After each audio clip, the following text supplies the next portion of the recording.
institutions from classroom learning to global impact. Engineering education aligned with the global goals. மாணவர்களுக்கு அமைச்சர்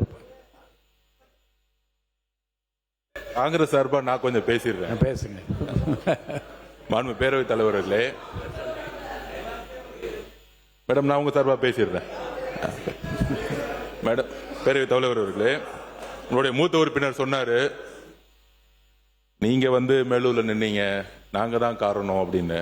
நிறைய இடத்துல இந்த திமுக அடிக்கடி சொல்லிக்கிட்டே இருக்கிறாங்க, காங்கிரஸ் ஜெயிச்சதுக்கு நாங்க தான் காரணம், விசிகா ஜெயிச்சதுக்கு நாங்க தான் காரணம், ஐஎம்எல் ஜெயிச்சதுக்கு நாங்க தான் காரணம்னு. நாங்க பதிவு பண்ணிடுறேன், இல்ல இது ஒரு ஜனநாயக விவாதம், பதிவு பண்ணிடுறேன். கிட்டத்தட்ட 22-23 கட்சி கூட்டணி திராவிட முன்னேற்ற கழகம் கடந்த 10 வருஷமா 3 முறை மிகப்பெரிய வெற்றி, ஒத்துக்கிறோம். நீங்க தான் ஆளுங்கட்சி, ஒத்துக்கிறோம். ஆனால் 2026ல தமிழக வெற்றி கழகம் தனி பெரும் கட்சியாக நில்லுங்க, தனி பெரும்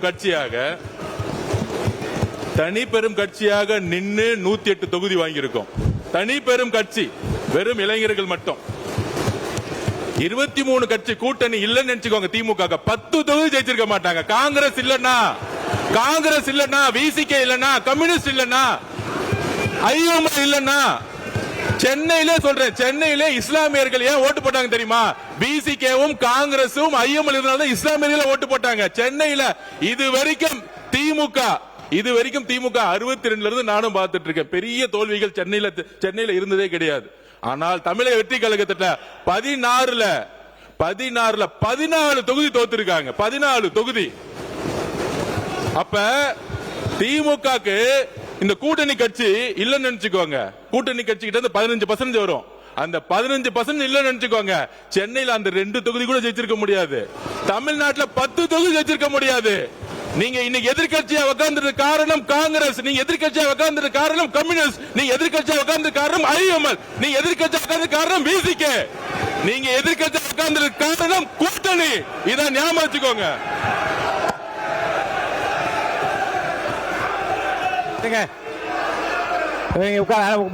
உட்காருங்க போதும். ஒரே ஒரு நிமிஷம். எங்களை மாதிரி திமுக தனியா நின்று ஒரு தேர்தல் 50 சொல்லுங்க பாப்போம், 50 சொல்லுங்க பாப்போம். ஒரே ஒரு தேர்தல் திமுக தனியா நின்று 50 சொல்லுங்க. அப்பதான் இந்த கூட்டணி கட்சியோடைய அருமை திமுகவுக்கு தெரியும். உட்காருங்க. மாண்பு உறுப்பினர் பாருங்க, விவாதம் திசை திருப்பி கொண்டிருக்கிறது. உறுப்பினர் கோவை செடியன் மட்டும் பதில் சொல்லலாம். உறுப்பினர் கோவை செடியன் மட்டும் அனுமதி, அவர் மட்டும் பதில் சொல்லலாம். இனி இந்த விவாதத்துக்கு புள்ளி வைக்க விரும்புகிறேன். கோவை செடியன் பதில் சொன்ன அடுத்த கட்டத்துக்கு போக வேண்டும். உட்காருங்க, அவர் மட்டும் தான் பேசணும். மாண்புமிகு பேரவைத் தலைவர் அவர்களே, நீங்கள் எல்லாம் வெற்றி பெற்றதற்கு எதிர்கட்சியில் இருப்பதற்கு நாங்கள் தான் காரணம் என்கிறார். நான் ஒன்றை சொல்ல விரும்புகிறேன். ராஜீவ்காந்தி படுகொலை பாரத பிரதமராக ஆனதற்கு பிறகு ஒற்றை இடத்தில் தான் துறைமுகத்தில் வெற்றி பெற்றார்.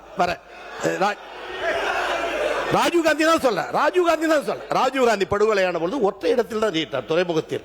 வேடிக்கையோடு சொல்லுவார், கடலாடி வருவாய் என காத்திருந்தேன் வரவில்லையே தம்பி என்று சொல். ஆக அதையும் ராஜினாமா செய்தார். வெறும் 0 திராவிட முன்னேற்ற கழகம், 0லிருந்து தமிழகத்தை ராஜ்யம் ஆண்ட இயக்கம் திராவிட முன்னேற்ற கழகம். வெற்றி தோல்வி வரும் போகும், அது நிரந்தரம் அல்ல. அதற்காக விடாப்பிடியாக பேசுவது என்பது நியாயமும் அல்ல, முறையும் அல்ல. எதையும் எதிர்கொள்ள திமுக தயார்.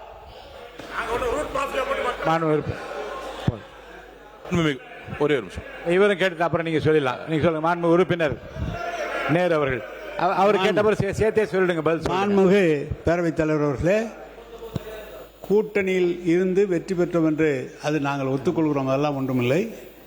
எங்களுடைய கூட்டணியில் இருந்து வெற்றி பெற்றவருடைய ஆதரவோடு தான் நீங்கள் இன்றைக்கு ஆட்சி அமைத்திருக்கிறீர்கள். அதை செஞ்சு உங்களுக்கு அவ்வளவு ரோசமா தனியா நின்னா அவரை வெளியே அனுப்பிச்சு விட்டு ஆட்சி வந்தீங்க. ஏன் வெளியே, ஏன் அவர் 80ல தோத்து போய் நின்ன போது காங்கிரஸை கை கொடுத்தது திமுக இல்லைன்னா காங்கிரஸே வந்திருக்காது. எப்படி அப்படி சொல்றது? சவால்கள், எதிர் சவால்களுக்கு ஒரு முற்றுப்புள்ளி வைக்கிறேன்.